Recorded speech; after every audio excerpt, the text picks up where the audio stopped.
Welcome to this live stream. My name is William Morrison, and I am your British Marxist-Leninist and anti-imperialist comrade. This live stream will be a little bit different because obviously it's not the usual good brother Dust James cheering this one. It's myself. And the reason for this is because the content of this live stream will be a little bit different. It'll be about something British. So I've been given the honour to chair this stream, and I'm very much looking forward to it. So let's introduce the guests. As per usual, we have our good comrade Dust James from North Carolina. How are you doing, Dust? All right, brother. Good to be here. Good, awesome. And we also have our Australian comrade and union organizer, David Fox. How are you doing today, David? Very good, thank you. Awesome, thank you. And we have a special guest in tonight's stream, or this morning's stream, wherever you are in the world. In this stream, we have a special guest, Comrade Sophia, who is a 2-year-old member of the Workers' Party of Britain and the Communist Party of Great Britain, Marxist-Leninist, the CPGPML. How are you doing, Sophia? Very well, thanks, William. Good to be here. Yeah, awesome. It's good to have you. So the live stream we're going to be doing today is a continuation of our series on demands. We've done many live streams before that you can check out on the channel. We've looked at the Black Panther demands. We've looked at the Korean demands. We've looked at the articles of the Peasant Revolt in the 1500s. We've done lots and lots of lives on demands. So in tonight's or this morning's live stream, we will be looking at the 10-point programme of the Workers' Party of Britain. So I myself am a member of both the Workers' Party of Britain and the CPGPML. George Galloway is the leader of the Workers' Party of Britain, and Jyoti Brar and Harper Brar share power in the CPGPML. I understand that the CPGPML might be quite hard to say for comrades. It's quite an alphabet soup name, but we are the only real main communist party in Britain, so we just tend to call ourselves the Communists for simplicity. There is no other communist party in Britain that is serious about upholding working class socialism, Marxism-Leninism, and anti-imperialism like the CPGPML do. So for simplification, I'll just refer to them as the Communists if they are brought up. But what I do mean by that is the CPGPML with Jyoti and Harper Brar. So anyway, the first thing I'm going to be doing is just having a little interview with our new comrade Sophia, who has agreed to come on and speak as a worker and also a member of the WPB. Sophia, it's an honour to have you. And my first question really is just about your journey. How did you start getting interested in more leftist kind of socialist politics? Yeah, sure. So my name's Sophia. Hello, comrades, everyone watching. I live in Folkestone, so that's down on the southeast coast of England. It's close to the port of Dover. It's if you look from my hometown across the English Channel, on a clear day you can see France. So that kind of gives you an idea of my geographical location. I'm a full-time carer and a full-time student, and to be honest, most of my life I haven't really been politically engaged.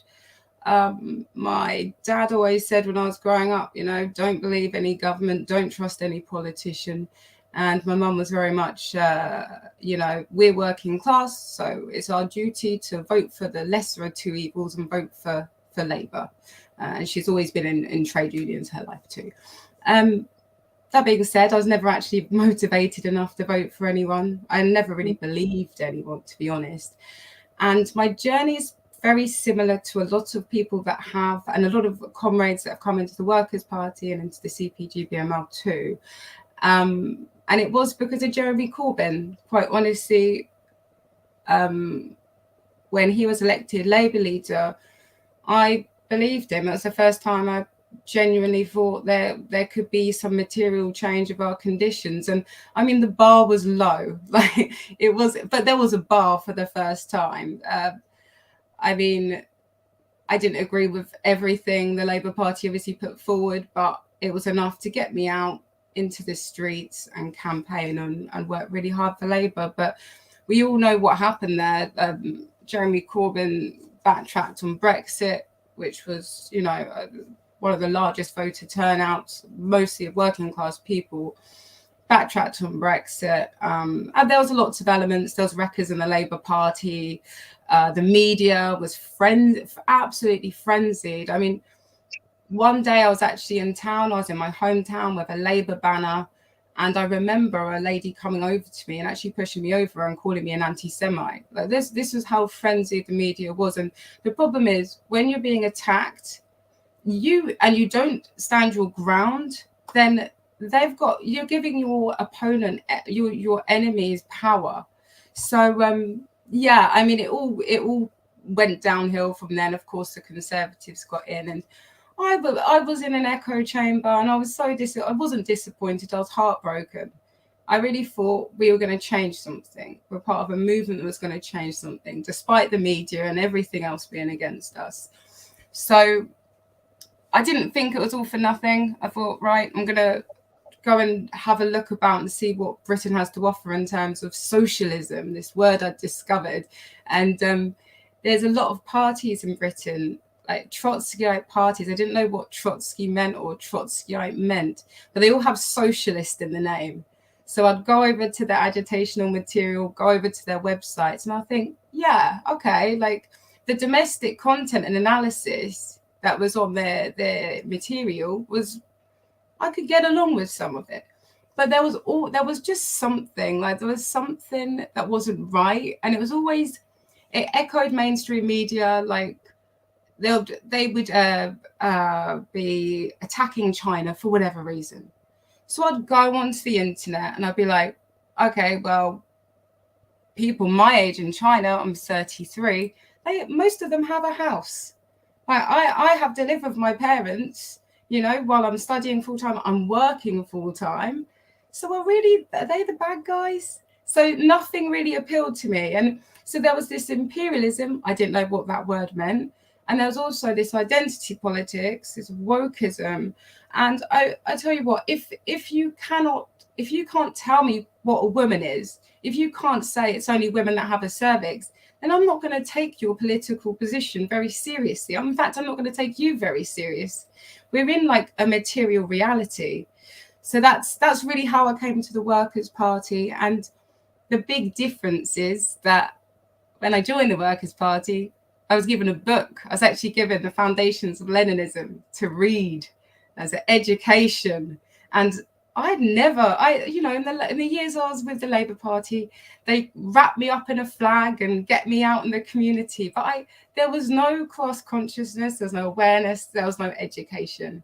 So, and honestly, I've learned more in the last 2 years than I have my whole life previously. I just wanted to interject that Foundations of Leninism by Stalin was also the foundations of my training, and really helped me get into scientific socialism. And on Working Class Revolt, we've done an entire study series on it, if folks want to go back and check that out.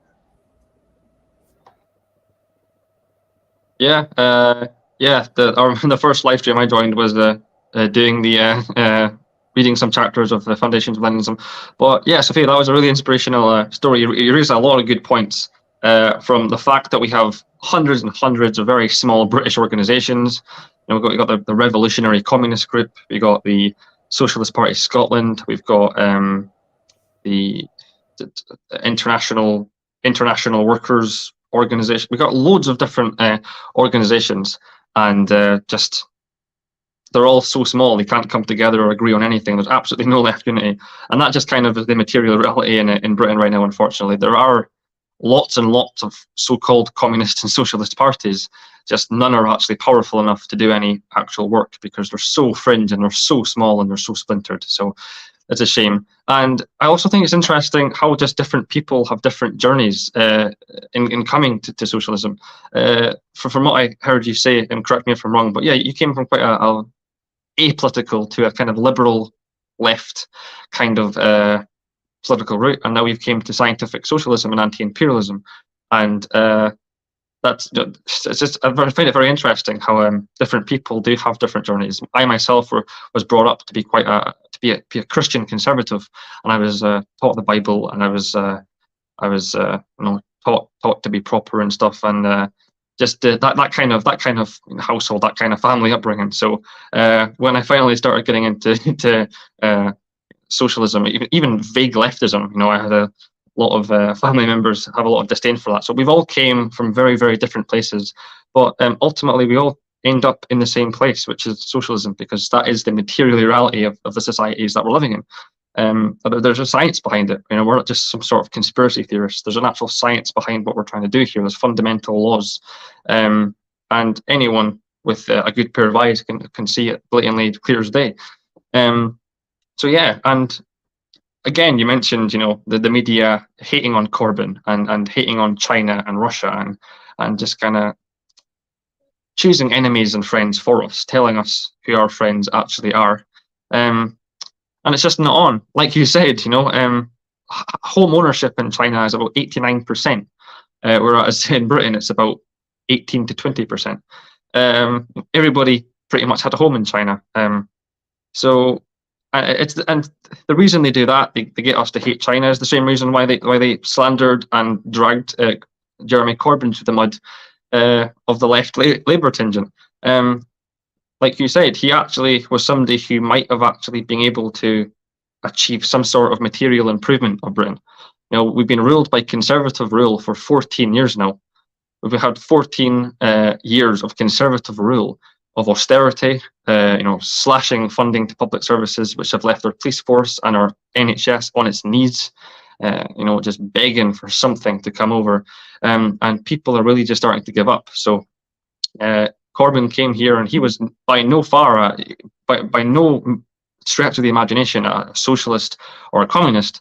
But when he said that he's willing to fight for the working people and the vulnerable people, lots of people believed him. And yeah, he could have achieved some sort of, it was a step in the right direction for a lot of people. And like yourself and many other workers in Britain, it did lead you to eventually becoming socialist or communist through that journey. So really, really interesting. So yeah, thanks for that. Is there anything else you'd like to say to people before we move on? If so, that's fine. No, I think that's it. Well, just to say as well, like on the doorstep when it comes to socialism as such, like what I've found when I've been out with the Workers' Party, you knock on a door. Well, first of all, you make sure that you say that you're not in the Labour or Conservative Party, or you're probably going to get the door shut in your face. So that's first off. But when people come out and they say, okay, well, you're socialist, I'm conservative, right? That's not something.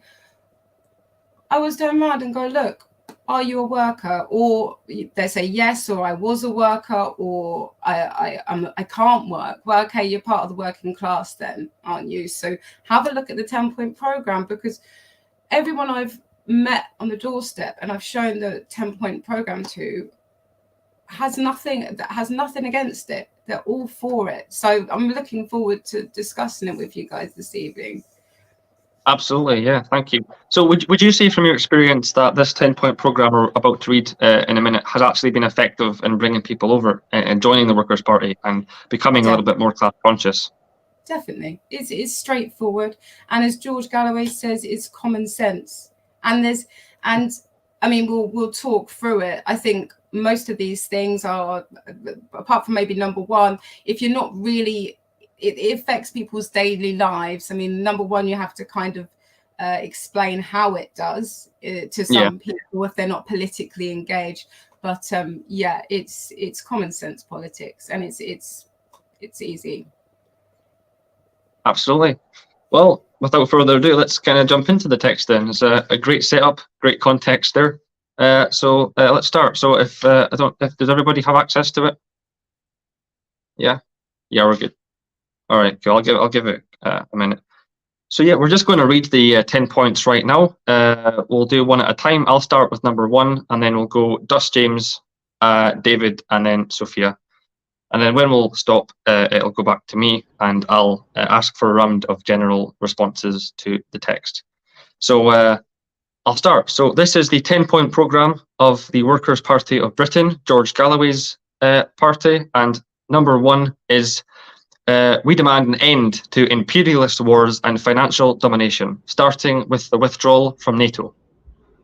2, rebuild British industry, and abolish the anti-worker rationalization that puts profits ahead of people to provide useful, secure jobs for all in decent conditions with living wages, paid holidays, sick leave, maternity leave, etc. 3. Decent, cheap, secure housing for all. 4. High quality free preschool, childcare and education, followed by high quality free lifelong education and vocational training. Number 5, free and comprehensive healthcare with no waiting lists, accompanied by easy access to cheap and nutritious foods. 6. Public, high-quality laundries, chaise, and dining facilities that enable women to take part in work and public life without prejudice or physical barriers. 7. High quality, free provision of all necessary support services for the disabled, as well as the elderly. Full support to enable families to look after their elderly, with nursing homes and sheltered accommodation for those in need of it, so that all workers are able to live full, dignified and meaningful lives. 8. Universal access to a cheap or free fully integrated public transport system and all essential amenities: water, sanitation, heating, electricity, post, telephone and internet. Number 9, open and easy access to all forms of culture and the media. 10. A government that prioritizes giving resources to the solving of urgent problems, such as the need to live sustainably and protect our natural environment, putting science at the service of the people. Awesome, great, thank you, comrades. So for those just joining or those who might have joined earlier on, we just read the 10-point programme of the Workers' Party of Britain. Very small piece, but very concise and straight to the point. So I'll start with my kind of general response first, and then I'll pass it over. But I mean, reading this, it's socialist and anti-imperialist to the core, without actually saying it's socialist and anti-imperialist. And I think that's a really, really cool thing. You know, there's not a socialist or communist out there or anti-imperialist out there that would disagree with this statement. And yet nowhere in the actual text does it say, oh, we're communist or we're socialist. You know, it's just working class politics. These are issues that affect working, vulnerable, labouring people. And it takes someone who came from that kind of background to really understand that these are important issues. And George Galloway is definitely somebody like that. He was born in Dundee, the city I live in. George Galloway was actually born here in the city I live in right now, at Dundee. He was brought up in the schemes of Dundee. He went to school with many of people's generation who still live here, and they have stories and stuff from childhood. So he's working class to the core, growing up in working class Dundee, which is not a wealthy area in the UK, that's for certain. The main thread of this text that I'm getting for is this is a program that really looks out for the working and vulnerable people, to maybe single mothers that have to look after multiple children, to elderly people who might struggle with transportation, to just normal, the average working class person that just wants a little bit fairer treatment at work, paid holidays, maternity leave, just fair, decent humanity, and living a dignified life. This document is socialist and anti-imperialist to the core, and just without saying it. And I think that's really, really a clever actual tactic. George Galloway could have very easily said, "Yeah, this is a socialist template that we're following here," but he didn't. And actually, that's helped attract lots of people to join the Workers' Party. They might have not even considered socialist politics before because of the stigma that socialism has nowadays. So potential conservative working class might read this, and if you're a working class conservative here, you might read this and get behind it, fully get behind it. I understand that conservatives in the US and conservatives here in the UK are different, but I say this with quite good confidence, and perhaps Sophia can back me up. But a lot of just average working class conservatives would read this, and I don't think they'd hate it that much, which is a very, and George Galloway knows this, and it's a very clever tactic. So I have a lot of respect for that. So yeah, amazing. So Dust, do you want to give your response now? Yeah, this was my first time reading it. I admit I didn't prepare, but it looks like I didn't even need to. This is very simple and straightforward. I think my favorite one is number one because I've been studying politics for a while, and my name of my video blog is Anti-Imperialist America, and that kind of confuses people because it's America and anti-imperialist. But really, anti-imperialism, is the American people fighting against the monopoly capitalists.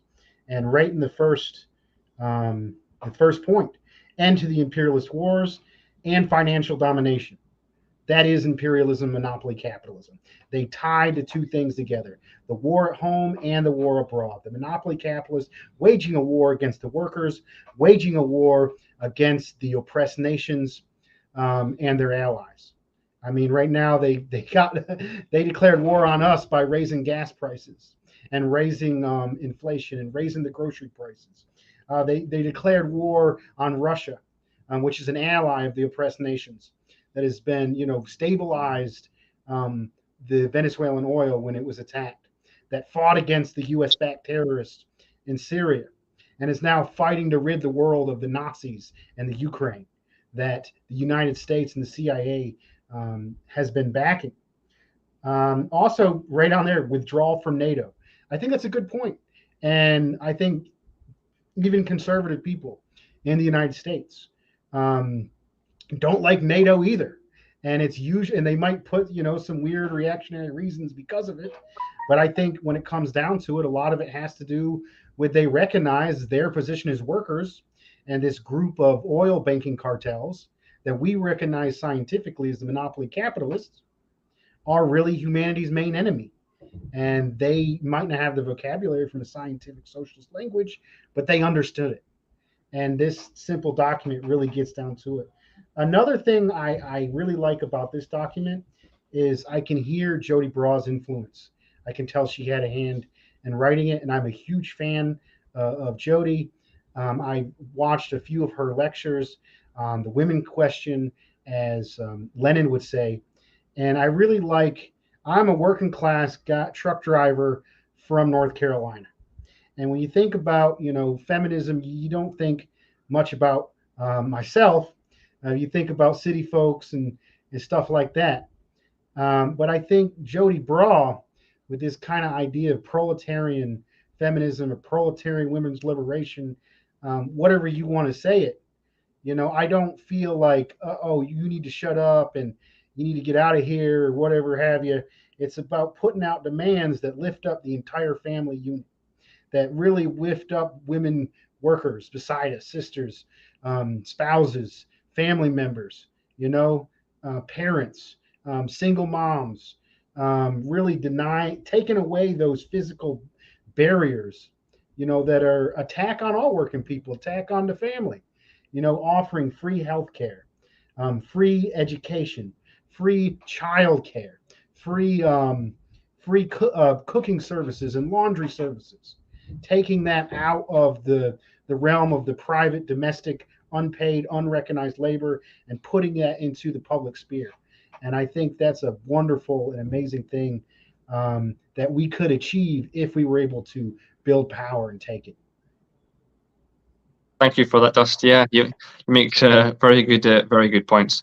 One point that I'll want to address just before I move on to David is just the whole aspect of language. Like you said, lots of workers, if you try and give them books of Lenin and Marx, so most of it might go right over their heads. They might not really be interested in the text, and they might not really understand it. This language here in this program is very accessible to the working people who might not be as educated, politically speaking, as others. It's our job to know the philosophy and the political philosophy of Marxism and scientific socialism. And that's fine, but the working class people, most of them don't and might not understand this. So in this document, there's very important Marxist philosophical concepts here, and it's just boiled down to very simple, accessible, working class language, and it's a beautiful thing, and it clearly works in bringing people over. That's all I'll say about that. Language is very, very important. So, David, do you have your initial response? I absolutely agree with that point. Language is extremely important. I mean, I know with our chat before we became live here, it's important to do that because in my role as a union organiser, if I go on a whole lot of jargon or a lot of just use all this language and that, it'll just go straight over the worker's head. They just want to get straight to the point, yes or no. This is where it's at, and they understand that. And like when I was sharing the story when I had mass meetings on last Friday at a particular company, they were a report back meeting on negotiations, and it was just good to be put it to them concise. Do you want to live? Yeah. Well, this is the way to go, and just put it to them in a simple form like that where they can relate to. And like you correctly pointed out before, we've got all these little parties all around the place. They're on the fringe. They don't know actually translate that language into proper organising of workers at all, and it is a shame in a lot of ways as well. And I see that. I've seen that in the internet chat groups. A lot of people using this language, but then I look at it. Why? Because they are divorced from ordinary working class people. They're separate from it. And I think what's beautiful about this program, it is actually connected to ordinary working class people, working people overall. And it's an inspiration as well. It's straight, as I said, it's straight to the point. This is what we're about. No mucking around, no nonsense. And one thing too, it's simple.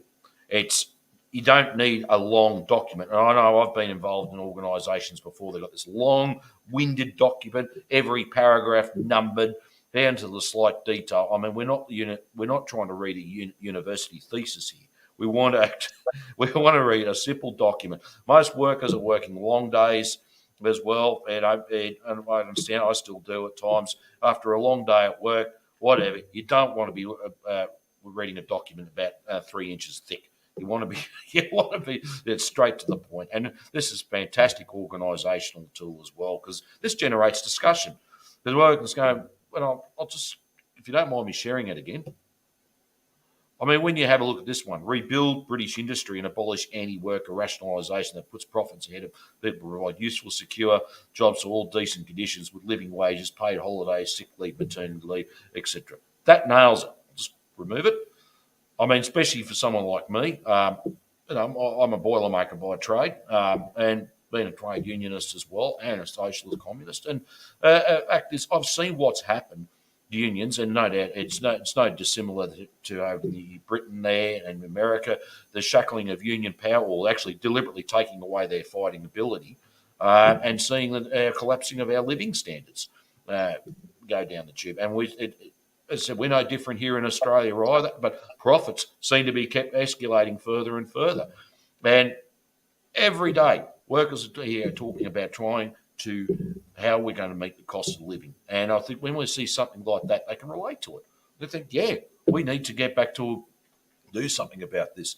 And I was hoping a lot of organisations, and yes, you here in Australia, take note to some of these organisations I'm directing this through.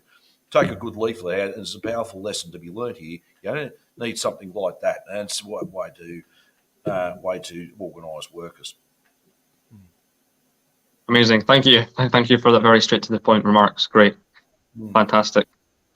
So yeah, moving on to our special guest, Comrade Sophia, who is actually a member of the Workers' Party of Britain, so might have some first-hand experience in just what this document can actually do. But yeah, Comrade Sophia, do you have any general responses to the document we just read? Yeah, I'm with Dust. I mean, the first one is the most important one, and it's there for a reason.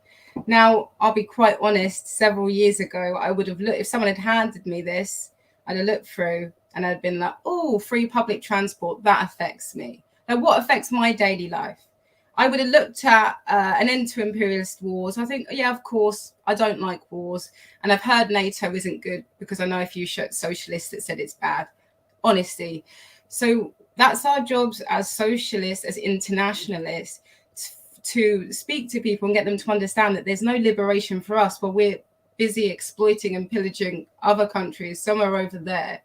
And that's what distinguishes us from the fake socialists, the trots, the self-hating workers, really, because what are they doing? They're asking for more provisions at home.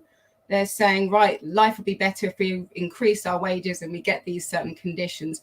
But they'll turn a blind eye to imperialism.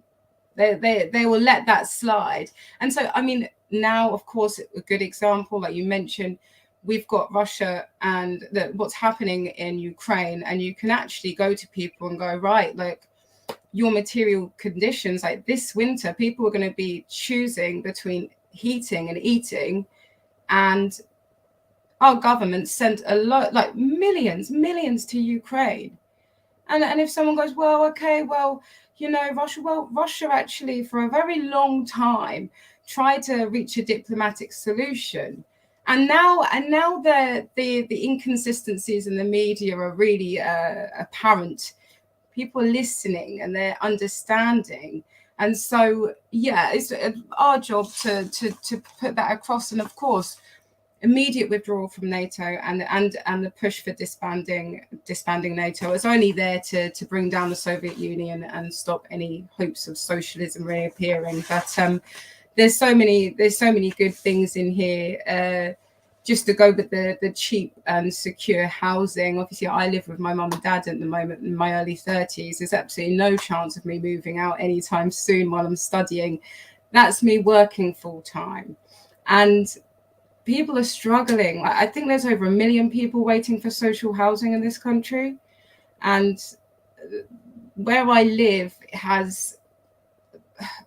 COVID has exacerbated. It's been a catalyst for people to buy up properties along the coast, and a lot of people aren't living in them. So you've got an influx of people coming in this summer and people leaving. This has affected really the southwest coast more than here, but it's happening here too. And towns and villages have been decimated. There's workers that are sleeping in their cars, you know, especially in hospitality, the chefs, they're sleeping in their cars. They can't afford the rent where they are because they're all second homes. And it's we need to guarantee safe, secure housing for all. So that's direct, and it says it in a nutshell, doesn't it? Absolutely, Sophia. Thank you very much. Sorry, I was just writing that down.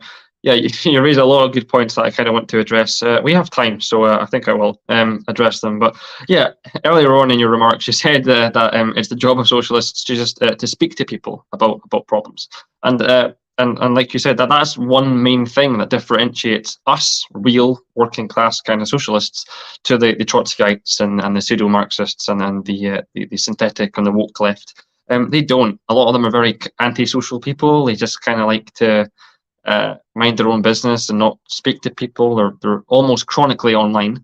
And yeah, they don't actually have real intention of going into a workplace or actually knocking on people's doors and speaking to them about working class issues. We do as workers. Lenin made it very clear. We have to speak to people. Actually go out on the streets and just speak to people. Ask questions. Ask uncomfortable questions. You know, we have to do it. We need to see the honest, clear picture, and we can't just do that by imagining or just making shit up. That's very utopian and idealistic. But we have to actually speak to people, and that's how we learn about the material reality of our societies. Just speak to people, you know. Don't be antisocial and you know, just everybody has their place in the revolutionary working class movement. But yeah, most of that work will be done on the streets, just speaking to people. That's such an important issue that's actually, I think, overlooked now in the contemporary kind of socialist movements of like the synthetic left and stuff. Also, yeah, imperialism. I might as well address the first point too. Imperialism is the biggest contradiction in society, in the world right now. No real socialist state can fully become socialist or transition into a more higher stage of development without first defeating imperialism. That is the biggest obstacle right now to human advancement and to human progress. And yeah, NATO needs to be dismantled. It is a disgusting Nazi organization. It's imperialist and offensive to the core. They promised Russia. No, not only did the Soviet Union apply for membership for NATO and were declined, and the reason why they were was obviously because the whole reason NATO exists is simply to come to Russian aggression. But actually, it's NATO who are the aggressors here. They have been pushing eastward ever since NATO was made, ever since the collapse of the Soviet Union in 1991. They have been swallowing up and gobbling up Eastern European nations, ex-socialist bloc states. From the Czech Republic to East Germany, Yugoslavia. They split up Yugoslavia. They bombed Yugoslavia to pieces, split it up into 6 nations, and even there, people aren't happy. They're still fighting for independence. For example, Kosovo. And there's an independence movement in Bosnia. They want independence from Herzegovina. There's lots and lots of wars going on, still today, and those are wars that NATO started. They supported ethnic cleansing. They funded and trained and armed terrorist organizations and very extremist people. They funded genocides and mass murders. They pinned national peoples against each other. For what? All to counter Russian aggression? That isn't countering Russian aggression. The Yugoslav wars was not countering Russian aggression. It had nothing to do with the Soviet Union. It was an imperialist war. It wanted to balkanize in Eastern Europe. It wanted to weaken socialism, and it did, and it succeeded. And ever since the collapse of the Soviet Union, they've been gobbling up and swallowing up countries, even though they promised not one step further east. They promised Russia that they wouldn't do this, and they have done.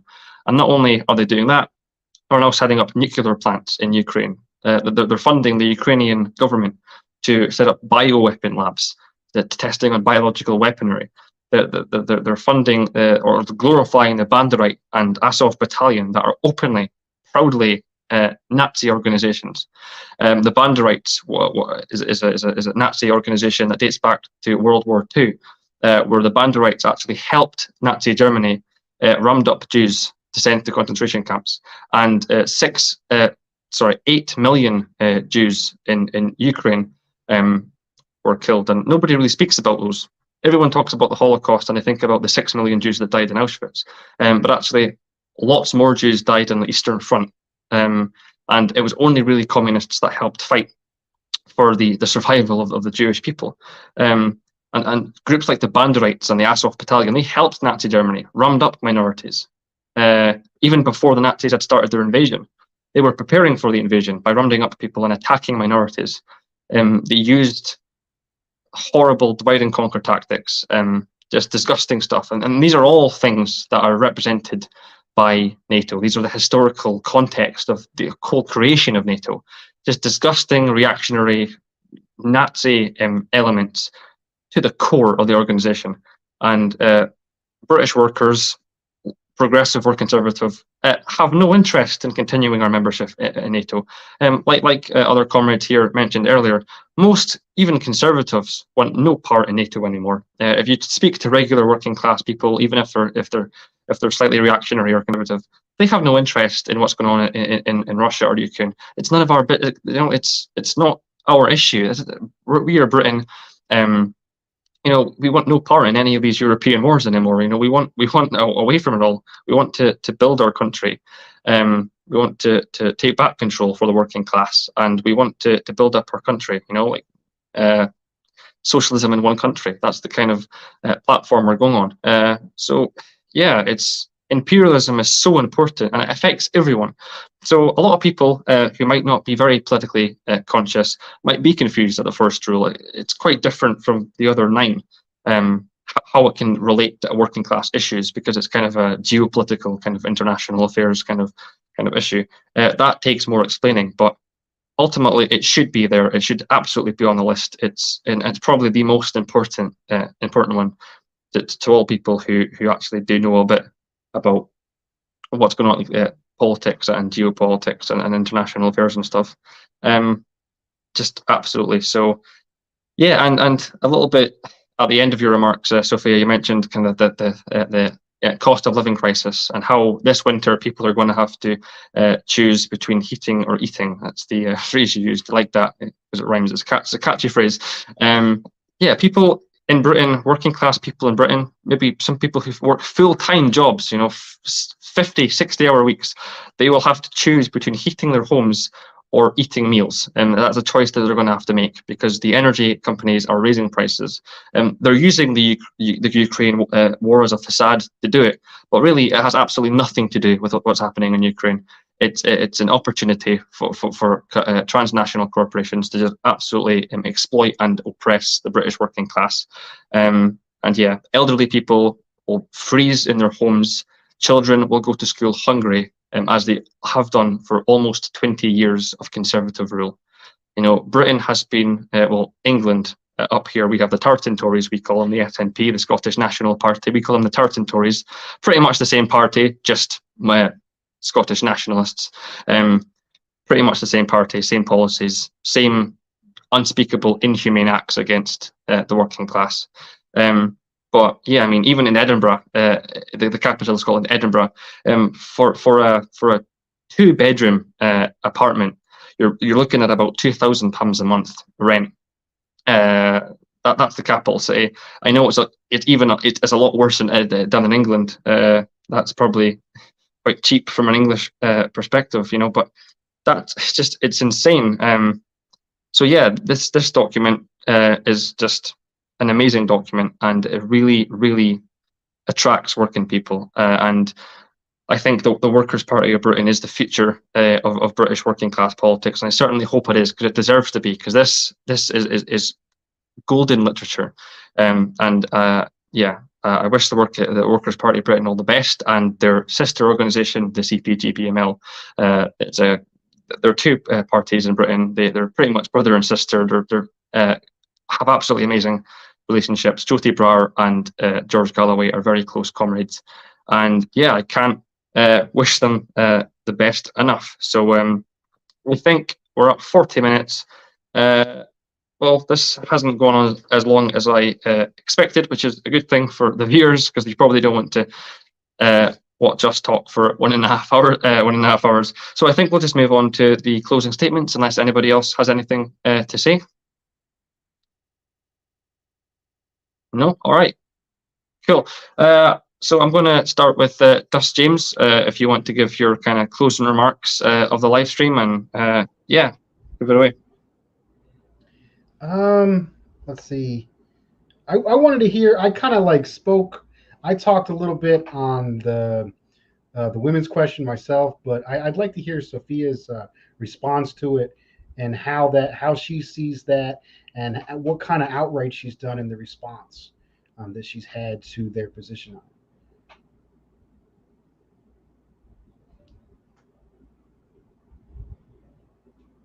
Let's unmute myself. Okay, yeah.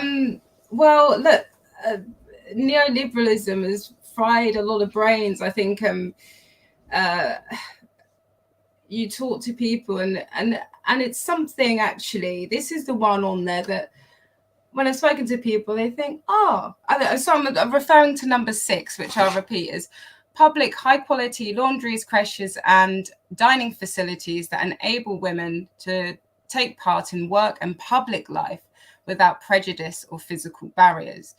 And it's something that people actually that's probably the least important. But this is the thing. I feel like neoliberalism has fried a lot of brains, because they look at giving birth, having children as a lifestyle choice, and not necessary for continuing the human race.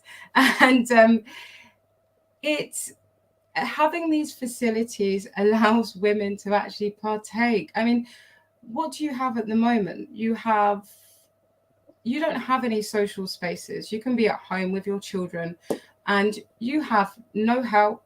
You have nowhere to go. What are you going to do? You're going to go to the park to meet your friend, weather dependent. There's no public toilets. Kids are always going to the toilet. And what can you do? You go to a cafe. Well, that's 10, 15 quid gone on a couple of coffees and a cake or a baby chino. So where's your social space as a woman, as a single dad, or as a parent? As a parent, even if your other half goes out to work, where do you go and talk to people? Where do you go and think, oh, you know, I don't know if I'm doing this right? Like, you're kind of stumbling around in the dark. So it's really important to have those social spaces. And the burden that women, and it is mostly women, have is that we end up being the carers for the elderly, for elderly relatives, and obviously for children. And that involves as well running the house, cleaning. And what happens, most women and most people I know end up in the gig economy because it's 0 hours working, it's flexible around their care duties. But if that was to be lifted, if there was a place that women could go and socialize and take their children and drop their children off, and they could contribute if they wanted to work, or just a space for them to be, then what a burden that takes off them. Like, it is a chain around women's neck, to be honest. And also that gives children equal chance as well, doesn't it? If you know you've got a laundry you could go to, so you don't have to worry about cleaning, you've got a place at the end of the day, if you don't want to cook, or you just don't have your time restraints as parents, you take your children along, you have it's like a soup kitchen, other parents, people in the community. Well, that surely gives our children the future, the equality as well, the equal chance of having a real community. So when you actually, like I say, with all of these points, when you have a chat about it, you go, yeah, actually, because bourgeois feminism will go on about, the gender pay gap. Well, the gender pay gap, that's neither here nor there. Most women are stuck in the gig economy. With 0 hours and having to work part-time around childcare, and then you work full-time, and then I tell you what, my wages would not cover a lot of childcare places. It's obscene what they charge. So this is so necessary. And when you talk to people about it, they get it. But I'm glad you brought it up, Dust, actually, because it's one that people, when they first read it, they go, really? Crashes, laundry? But that's such a big burden and a weight taken off someone's shoulder at the end of the day. Absolutely.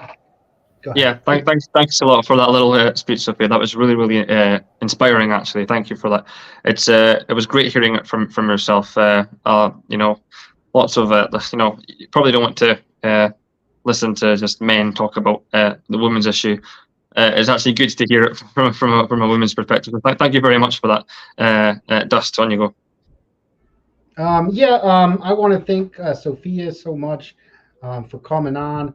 Also, thank you, William, so much for organizing her on, as well as chairing the meeting. We got to have you organize a few more of these. It worked out really good. Thank you. I really enjoyed reading this 10-point program. When we started our demand series, a lot of the idea was that we're having issues. We're mostly, I work 60 hours or plus a week. I was engaged in more on the ground activism before, and now I'm, more engaging in these online spaces because that's where a lot of the people are.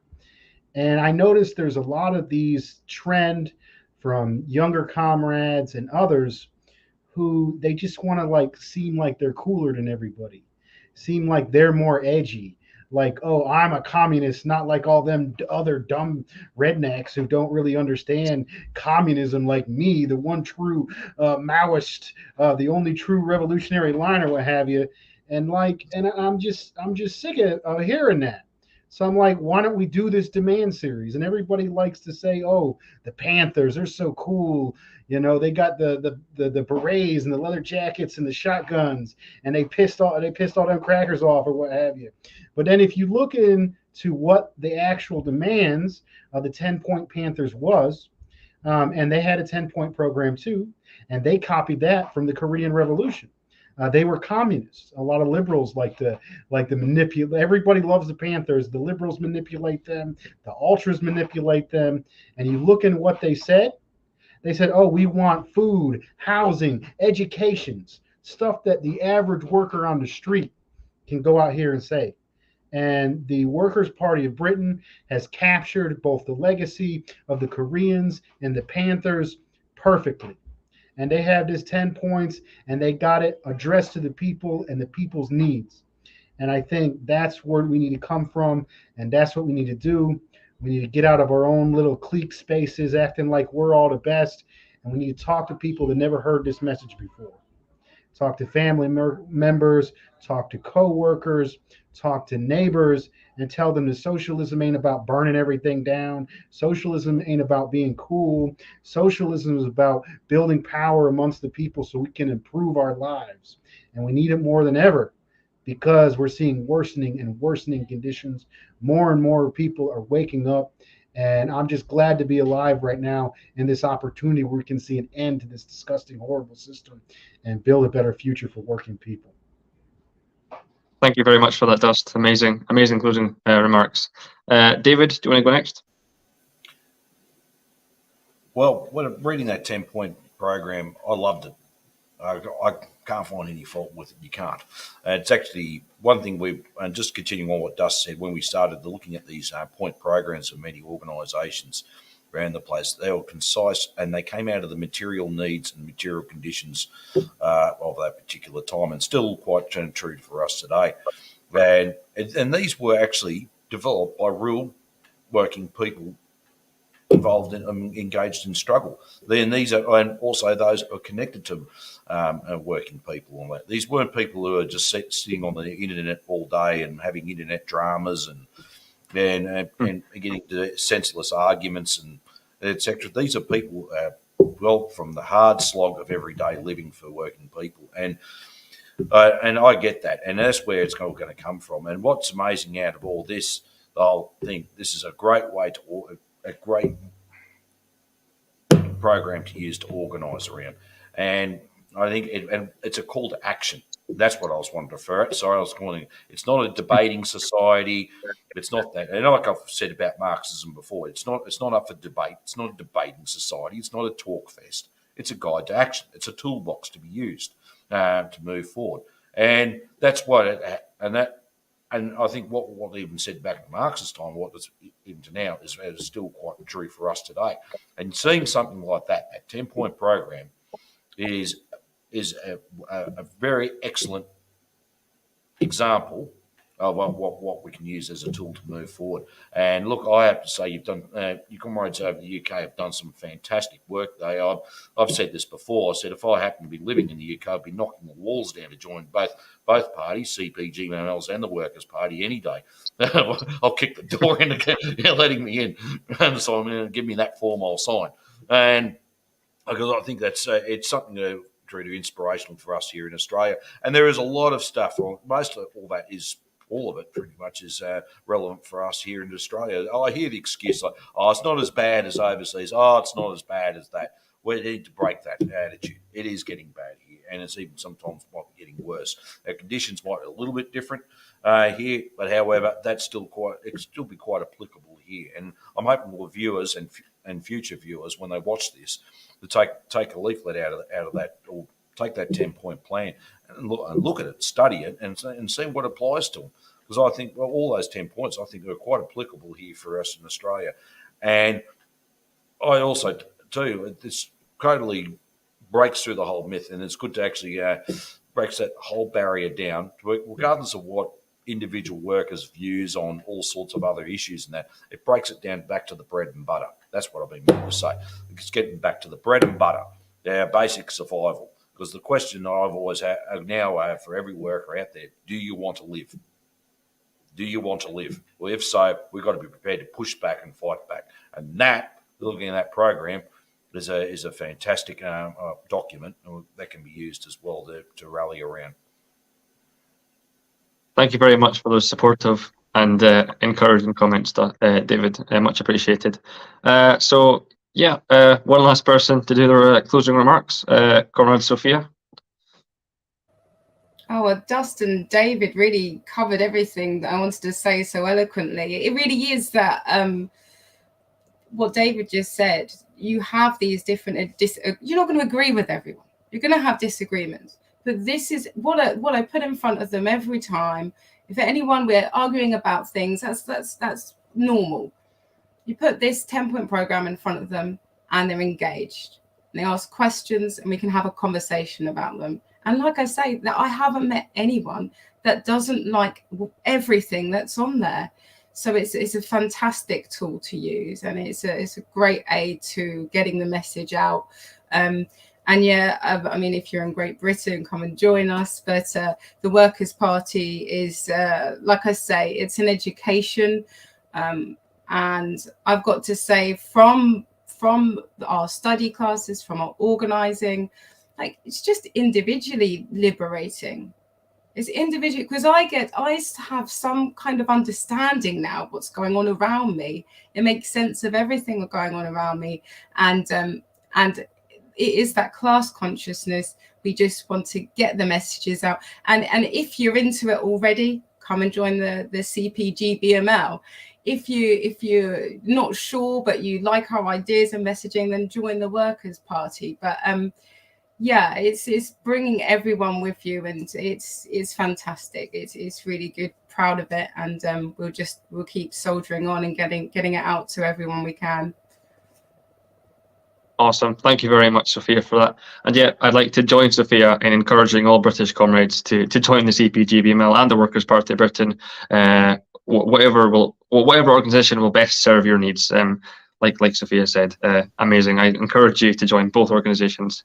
David, do you want to? Just there was a question by one of the comrades. Is there any mainstream media over there in television or print that is pro-Worker Party, or does it a piece in favour once in a while? You want to answer that, Sophia, or?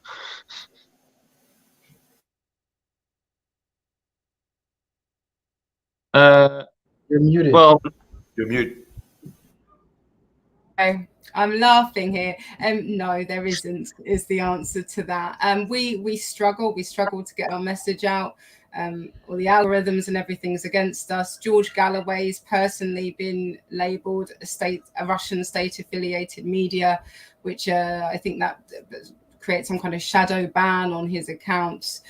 We have a really hard time on online, but we still have to occupy a space, and we still try and reach as many people as possible. But really, the fight is in the streets. It's that's where the revolution is going to happen. absolutely. Thank you. So I think there's only one last thing to do, and that is our tradition here at Working Class Revolt, which is our little mantra that we do at the end. So if everybody can please raise their fist in the air and repeat after me. Dare to struggle. Dare to struggle. Dare to win. Dare to win. Dare to win. All power to the people. All power to the people. Right on. Thank you very much, and we'll see you next week. Thank you. All the best, everyone.